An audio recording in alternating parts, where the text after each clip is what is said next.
yang akan menghancurkan amal kebaikan kita, qaswatul qalbi, keras hati, tidak mempan nasihat. Siapa mereka? Mereka selesai pengajian apaan itu Ustaz ceramah, cerita-cerita neraka, kayak dia dari neraka saja. Selesai dengar ceramah, dia panggilnya Ustaz lagi. Ustaz, jangan lagi panggil itu dari Makassar. Kenapa? Udah bagus ceramahnya. Bagus kok, saya tidak senang. Kenapa? 6 dia bahas, saya terus dikena. Kesinggung Ustaz. Kesinggung. Inilah yang disindir Allah dalam Al-Quran. Wadawa'un alaihim a'anzartahum am lam tunzirhum la yu'minun. Kau dakwai atau tidak, kau nasehatin atau tidak, kau sampaikan ayat Allah atau tidak, sama saja la yu'minun, mereka tidak akan beriman. Qaswatul qalb, keras hati. Yang kedua, yang ketiga yang akan menghancurkan amal kebaikan kita adalah qillatul haya, kurang rasa malu. Ini yang banyak juga perempuan ini. Mana sih operasionalnya kurang rasa malu? Lihat aja perempuan yang gentayangan di jalan. Betul Ustaz. Bajunya yang di atas turun ke bawah, yang di bawah naik ke atas, ketemu di tengah, tipis sedikit. Kita Ustadz muda disiksanya. Serba salah Ustaz. Serba salah. Maksud saya Ustadz, kita sekerja sama. Kami laki-laki jaga mata, tolong Anda perempuan jaga akhlak. Karena biar kami jaga mata, kalau mereka gentayangan seperti tuyul, susah ngusirnya. Mahasiswa saya bilang gini, Bu, Ustadz, kalau setan yang tidak kelihatan gampang ngusirnya Ustadz, baca basmalah mereka lari, itu setan-setan halus. Tapi setan yang nampak dalam bentuk gadis susah ngusirnya Ustadz. Dibacakan Fatihah tambah dekat Ustadz. Disangkain lagi ngasih jampe-jampe Ustadz. Ustadz, ntar kita lanjut lagi Ya. Baru 3, bener Ibu, emang Ustadz muda kalau lihat perempuan seksi serba salah. Dilihat dosa, kagak dilihat. Baru 3. Nanti kiai kita akan melanjutkan 3 yang berikutnya, tapi sambil menjawab pertanyaan dari ibu-ibu. Baik, yang mau bertanya silahkan angkat tangan. Waduh, banyak amat semuanya nih. Bisa sampai jam berapa ini Bu? Satu aja kalau begitu, silahkan Bunda. Assalamualaikum warahmatullahi wabarakatuh. Waalaikumsalam warahmatullahi wabarakatuh. Pak Ustadz mau bertanya. Nama saya Ibu Juriyah dari Majelis Taklim Ahli Sunnah Cibinong. Mau tanya Pak Ustadz, bagaimana caranya menjaga amal kita agar selalu istiqomah? Wassalamualaikum warahmatullahi wabarakatuh. Waalaikumsalam warahmatullahi wabarakatuh. Sederhana sekali Bu. Masih ingat lagunya Ustadz Opik? Masih ingat? Yang obat hati? Nah itulah obatnya, itu paling sederhana. Kemudian tambah sebenarnya satu lagi, harus dengar dakwah. Ya, dakwah. Hati kita ini ibarat handphone. Ibu pakai handphone, kalau pakai terus akhirnya apa? Lobet. Kalau lobet, ibu ngambil tindakan apa? Cas. Kalau tidak dicas akhirnya apa? Matol, mati total. Biar ibu punya pulsa 10 juta tapi baterainya sudah habis, apa masih bisa dipakai? Tidak. Demikian juga dengan hati kita. Ke pasar dunia, lihat TV dunia, lihat mobil tetangga bagus dunia, lihat suami orang cakep dunia, lihat anak kita dunia, lihat masa depan dunia. Lalu kapan akhirat kita? Dakwah.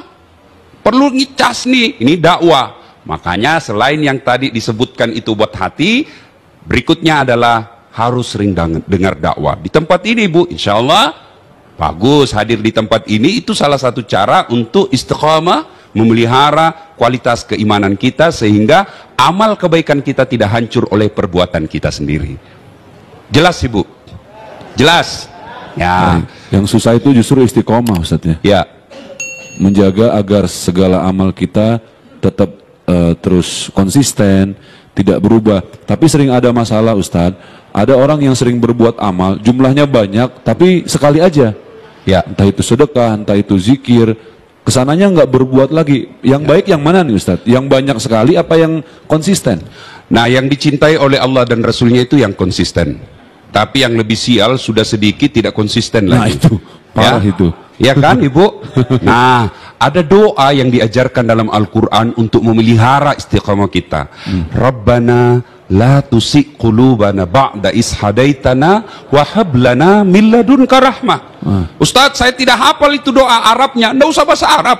Bahasa Bugis juga boleh, bahasa Betawi juga boleh, bahasa Inggris kalau ngerti.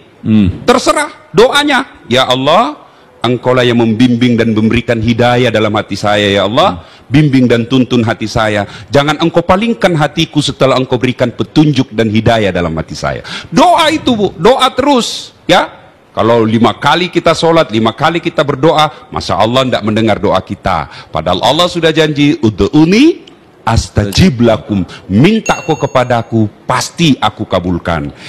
Ibu bapak saudara-saudara sekalian, pemirsa yang saya hormati, itu ada 3 tadi kan? Iya. Sudah selesai 3. Yang keempat yang akan menghancurkan amal kebaikan kita adalah hubbud dunia, terlalu cinta kepada dunia.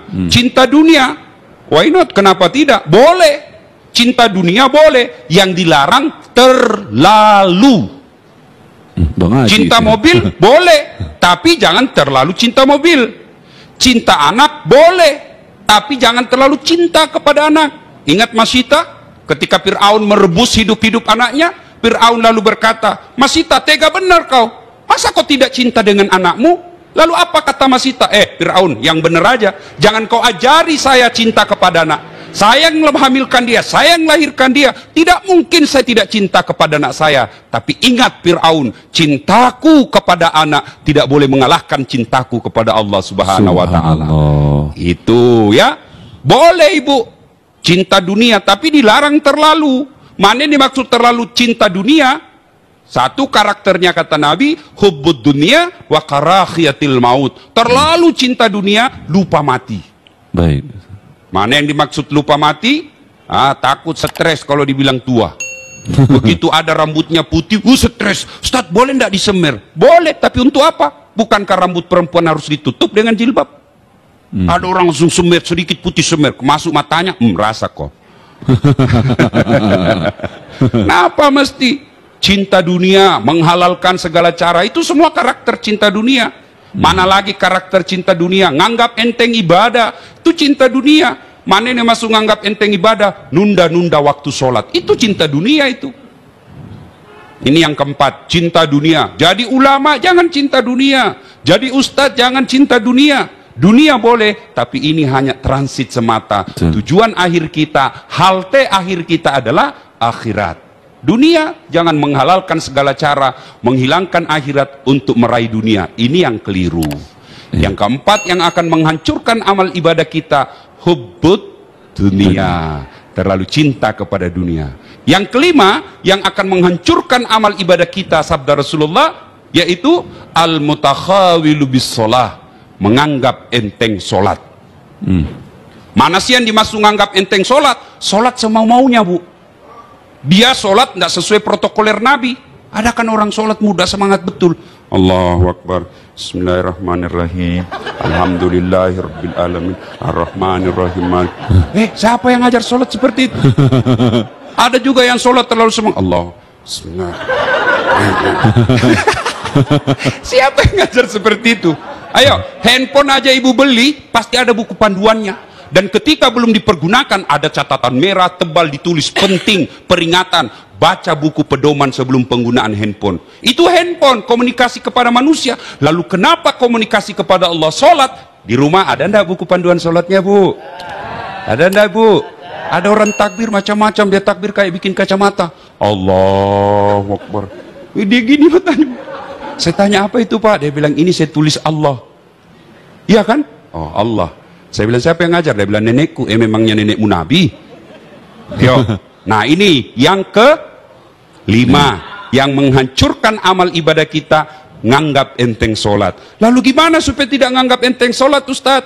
Begitu tiba waktu sholat, tinggalkan segala kegiatan, tunaikan sholat. Ada orang setengah mati cari nafkah, untungnya satu hari 100.000, tapi tidak sholat, tidak sholat duhur, asar, lewat semua, 5 kali tidak sholat sehari semalam. Untungnya berapa? 100.000. Ini yang selalu saya analogikan, saya selalu istilahkan, setengah mati kelaparan, begitu dia dapat duit, dia beli nasi bungkus. Sayangnya setelah ada nasi bungkusnya, nasinya dia buang, bungkusnya dia makan. Dan yang keenam yang akan menghancurkan amal ibadah kita, Rasulullah bersabda, wadzalimun la yantahi, perbuatan zalim yang tidak bisa dihentikan. Apa maksudnya, Ustaz? Sholatnya rajin, gosipnya tekun. Sedekahnya baik, tapi korupsi juga jalan. Senin Kamisnya lancar, tapi masih ngambil barangnya orang. Zolim yang tidak bisa dihentikan. Zolim itu ada 3 jenisnya, Bu. Ada berapa? 3. Berapa, Ibu? 3. Yang pertama, zolim kepada Allah. Allah kasih kesehatan, Allah kasih rezeki, Allah kasih umur, tapi begitu tiba untuk diperintah oleh Allah, dia tinggalkan perintah Allah. Itu namanya zolim kepada Allah. Yang kedua, zolim kepada diri sendiri. Mana yang dimaksud zolim kepada diri sendiri? Demi kecantikannya, demi keseksiannya, dia menghalalkan segala cara. Yang ketiga, zolim yang ketiga adalah zolim kepada sesama manusia.